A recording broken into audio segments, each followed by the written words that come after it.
7 मार्च को देश भर में जन औषधि दिवस मनाया जाता है। जन औषधि दिवस को जेनेरिक मेडिसिन डे भी कहा जाता है। इसका उद्देश्य देश के लोगों में जेनेरिक दवाओं के प्रति जागरूकता और विश्वास पैदा करना है।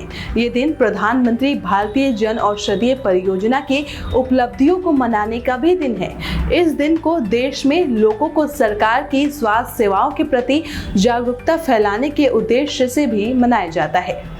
दरअसल आम आदमी पर से दवाइयों के खर्चों का बोझ कम करने के लिए मोदी सरकार ने साल 2015 में प्रधानमंत्री भारतीय जन औषधि परियोजना की शुरुआत की थी।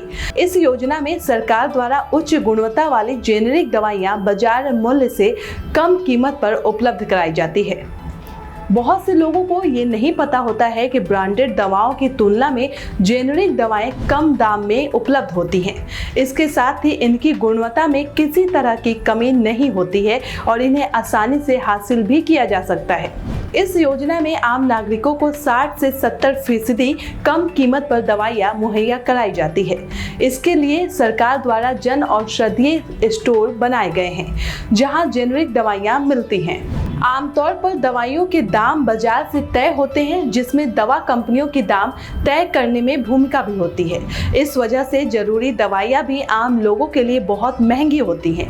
जेनेरिक दवाइयाँ ब्रांडेड फार्मा कंपनियों की दवाइयों से सस्ती होती हैं, लेकिन उनका असर भी उन्हीं के बराबर होता है।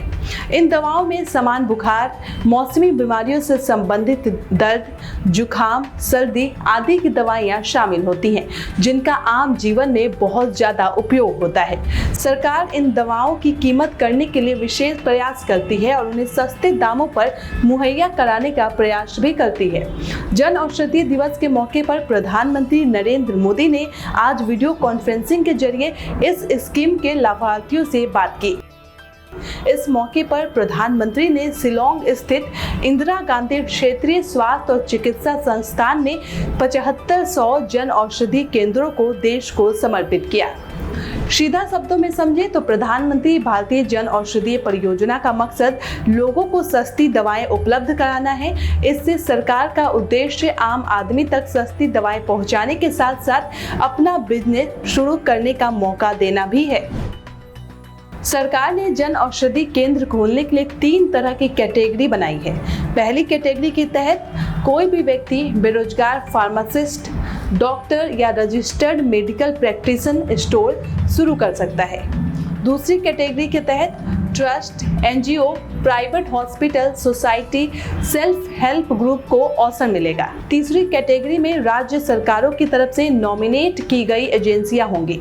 प्रधानमंत्री भारतीय जन औषधि केंद्र के नाम से दवा की दुकान खोली जाती है। जन औषधि केंद्र शुरू करने में 2,50,000 रुपए का खर्च आता है और इसका पूरा खर्च सरकार खुद उठा रही है। जन औषधि केंद्र से दवाओं की बिक्री पर 20% तक कमीशन मिलता है। बता दें कि चालू वित्त वर्ष में 4 मार्च तक इस केंद्र से दवाइयां खरीदने पर लोगों को कुल 3600 करोड़ रुपए की बचत हुई है। ऐसे में इस योजना से जहां लोगों को सस्ती दवा मिल रही है, वहीं बड़ी संख्या में लोगों को रोजगार भी मिल रहा है। आपको ये जानकारी कैसी लगी, हमें कमेंट करके अपनी राय दें और देखते रहें हमारा चैनल पर्यावरण पोस्ट। सब्सक्राइब करें पर्यावरण पोस्ट।